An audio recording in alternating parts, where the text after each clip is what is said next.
The president is one powerful guy, but not so powerful that he can't be held accountable for his actions by Congress and the Supreme Court. This is the carefully devised plan of our founders to limit power by dividing it among several branches of government. June 17, 1972. 5 men break into the Watergate apartment complex in Washington, D.C. Their mission? To wiretap phones, bug offices, and photograph files at the Democratic Party national headquarters.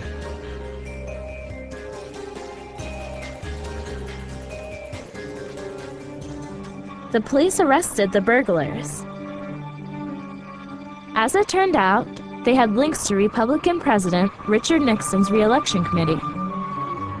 Nixon denied allegations that he was involved in the Watergate break-in. But during a 2-year Senate investigation, it became known that Nixon had secretly tape-recorded all personal conversations in the Oval Office. He refused to release all the tapes, claiming they were irrelevant to the investigation. The country tonight is in the midst of what may be the most serious constitutional crisis in its history. The Supreme Court finally resolved the issue of the tapes in July 1974.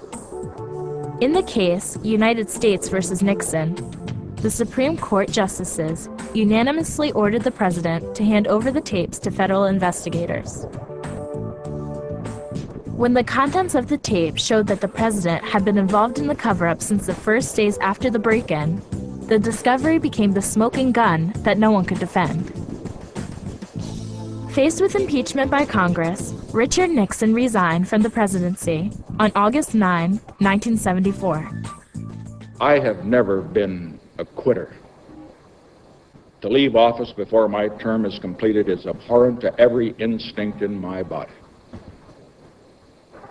But as president, I must put the interests of America first. Ironically, Nixon's demise was orchestrated not just by his own actions, but also through the foresight and brilliance of the writers of the U.S. Constitution.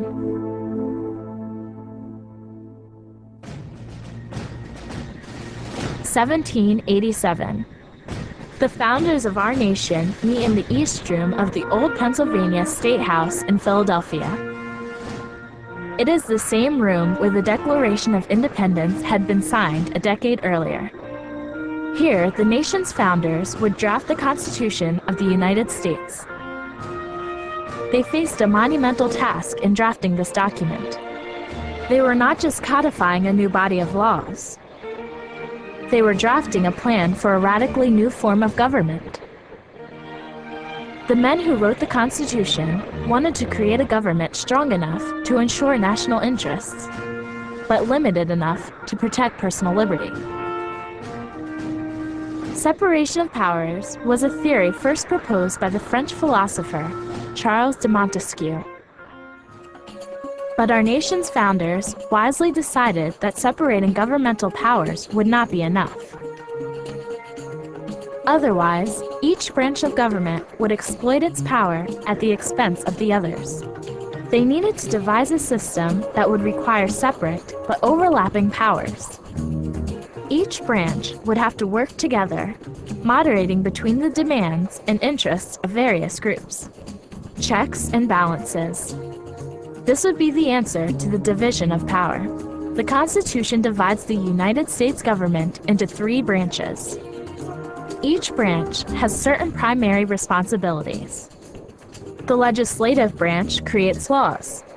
Also known as Congress, it is made up of 2 groups, the Senate and the House of Representatives. The executive branch enforces national laws. Led by the president, this branch has the authority to enforce governmental policies. The third is the judicial branch, made up of the court system. The courts make decisions on laws based on the Constitution. It is headed by the Supreme Court. It is not enough, however, to think of these individual branches as standalone institutions.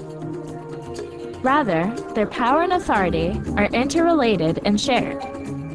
The Supreme Court rules on the constitutionality of laws, but the executive branch has the power to nominate federal judges, pardon individuals convicted in court, and execute court decisions.